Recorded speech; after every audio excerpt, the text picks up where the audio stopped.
Just for the audience, John's bodyguards are right on that side of the door, all 6 of them, with ARs pointed at us if we misstep. So, yeah. John, please, after you.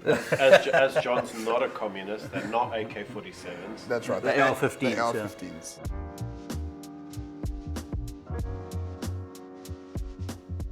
So the DA is housed here, but what is it?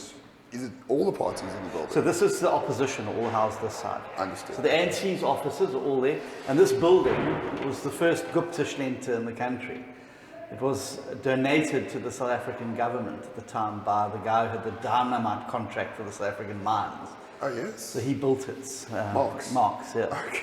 And that's called the Marx building. There's very few people here at the moment. That's the big thing about Parliament that worries us, is that usually these corridors are bustling and hustling, people on their way to meetings. And I think that it's reaching a point now where Parliament's failing in its constitutional duty to conduct its business in an open and transparent manner and with the public.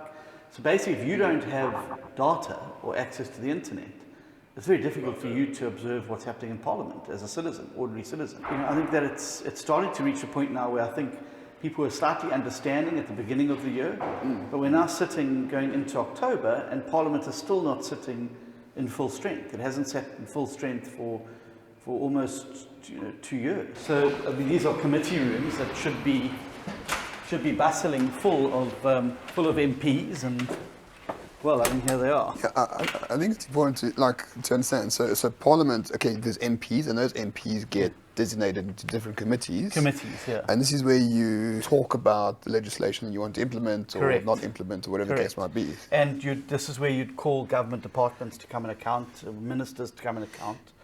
And you can see there's no reason for this not to be used. Everyone's working on the virtual platform. And the thing is that how do you really hold somebody accountable if you can't look at them and see their body language? There's a catch-22 here, because the ANC wants to pass a lot of terrible bills. If you may recall, we were able to block a lot of bills through quorum calls. You could do it now. The chief whip of the ANC stands up said, I've got 206 members on the online platform, and I've got 12 virtually, therefore, and we vote in favour. And so in the past, you used to have an MP performing a physical act of voting. That's gone now, so it's a lot harder How do you know then that vote is real? You don't, and that's the point. So I mean, she could say I've got 206, but how does she know she has 206? How do you know she's got 206? And that's the problem. But you see, the big thing is, and why it was so useful for us for the physical presence, is that if there was a bill that the RET faction didn't like, or an minister the RET faction didn't like that was driving a bill, they would just simply stay away. Yeah.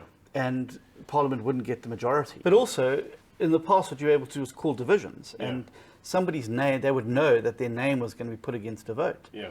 And you could then, for instance, someone like Yunus Karim, it gets very touchy when you say, well, you voted to destroy the Scorpions. Yeah. Well, you're able to go back in the Hansard, and you're able to pull the, and you find it then. You're able to hold them accountable and call them out on it. Yeah. It's the same as all these people who run around saying that they never supported Jacob Zuma. Yeah. You can go back and look at the votes.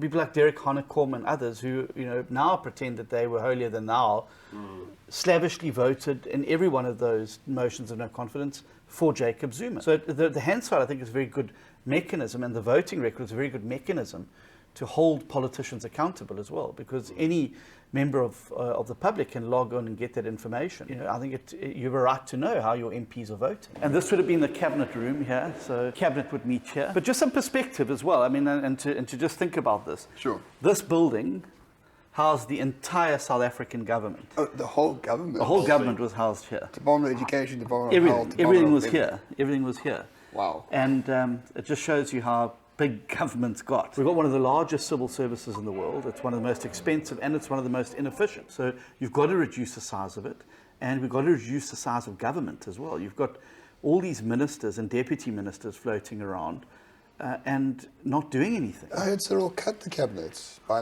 2, and then had 10 more deputy ministers. Now he wants another minister or deputy minister for everybody, so they can have a male and a female who's a deputy to a minister. But you see, and also people say, I think we'll just add another minister.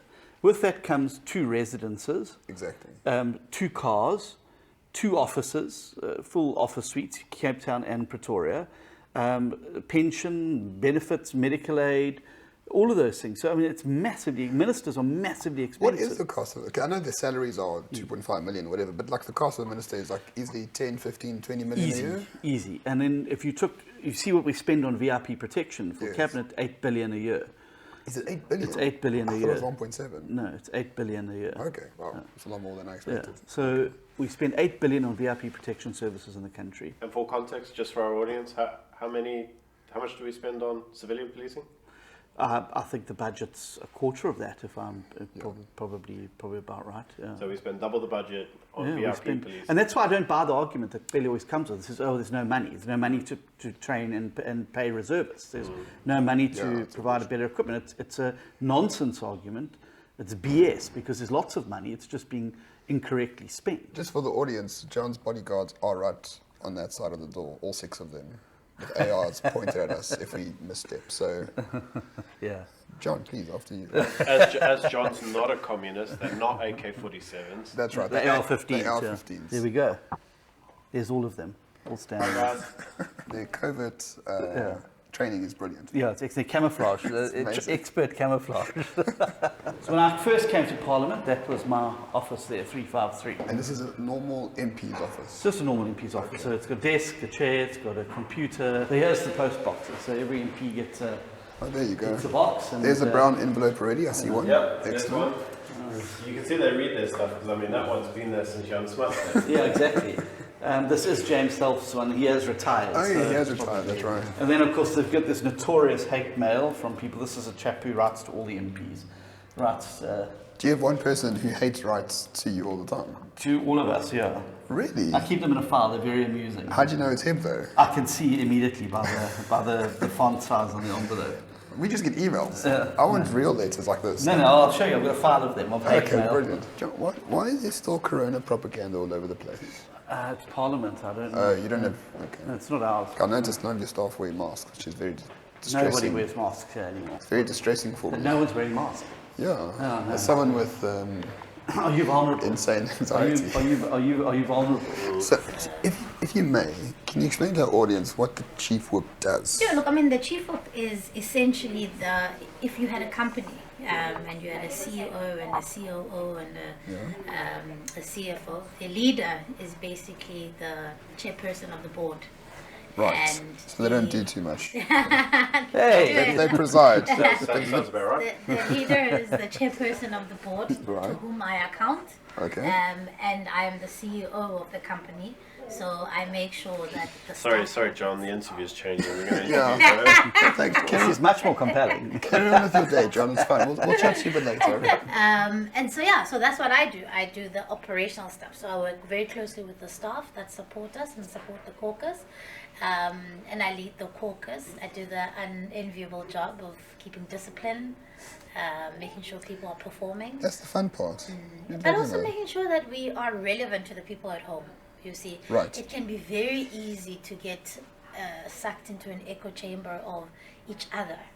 This institution does not belong to politicians. It belongs to South Africans, and Certainly. so I have to keep reminding our caucus that we've got to speak to them about the issues that concern them and not what interests us. So how long till you go after John's job? Yeah. No, no politician ever does that. Well, they don't do it publicly. There's a sharp knife somewhere. Of course. The wise ones are, I'm here to serve. Yes, yeah, I serve at the exactly. pleasure of the leader. So the deputy chief whip is there, so that they're next to each other. And we've got pictures of our former leaders and that up here. Who's that leader? I'll vote for him. I also vote for him. Vote for him over him. Ghosts of Christmas Past.